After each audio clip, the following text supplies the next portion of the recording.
ఒక్కొక్కసారి వస్తే ఒక్కొక్కసారి రావు. సొంతిల్లులా చూసుకోవాలి. అద్దిల్లులా చూసుకుంటే కనుక నేనైతే ఇవ్వను. నీళ్ళ రావు, ఒక్కొక్కసారి వస్తే ఒక్కొక్కసారి రావు. ఎందుకంటే అట్లా కాల్ లేవు, మనకు కాల్ ఉన్నాయి కాబట్టి మనం వెళ్ళి తెచ్చుకోవాలి. మాకైతే ఇంట్లో నీళ్ళు వచ్చేస్తే మీరు పక్క వీధికి వెళ్ళి తెచ్చుకోవాలి. గోళ్ళకి గేళ్ళకి మేకులు కట్ట కొట్టకండి, ముందే చెప్తున్నాను. మీరు వెళ్ళిపోయిన తర్వాత మేకులు పీక్కోవడానికి మేము సార్ ఎక్కడ ఇటుకలు కాదు, అది రాజస్థాన్ నుంచి ఇటుకలు తీసుకొచ్చి కట్టాం కాబట్టి ఇల్లంతా జాగ్రత్తగా ఉండాలి.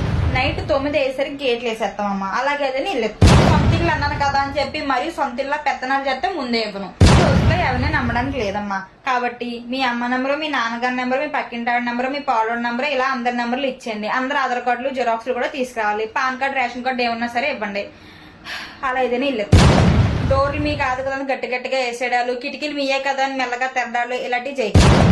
భర్త ఆడడానికి ప్లేస్ ఉండదు, ఒకవేళ ఉన్నా సరే నేను ఇవ్వను. అలాగైతే ఇల్లు ఇస్తాను. ప్రతి నెల ఇంటికి వచ్చి అద్దె అయితే అడగను. నెల స్టార్ట్ అయ్యే 15 రోజుల ముందే మీరు నాకు అద్దె ఇచ్చేయాలి. అలాగైతే ఇల్లు. ఈ మధ్య అమ్మాయిలు అబ్బాయిలని తేడా లేకుండా పోయింది. ఫ్రెండ్స్ ఇంటికి వచ్చి వెళ్తూ పోతూ ఉంటున్నారు. అలాంటివి అయితే ఇంట్లో సాగవు, కుదరవు. అలాగైతే ఇల్లు ఇస్తాను. రోజు మీరు బయటకు వెళ్ళి పాల ప్యాకెట్ ఎలా తెచ్చుకుంటారో నాకు అలాగే తీసుకురండి. వారానికి ఒకసారి కూరగాయలు, అది కూడా మీ డబ్బులతో.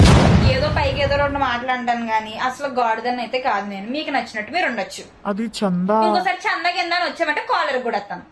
Phone pay, Google pay,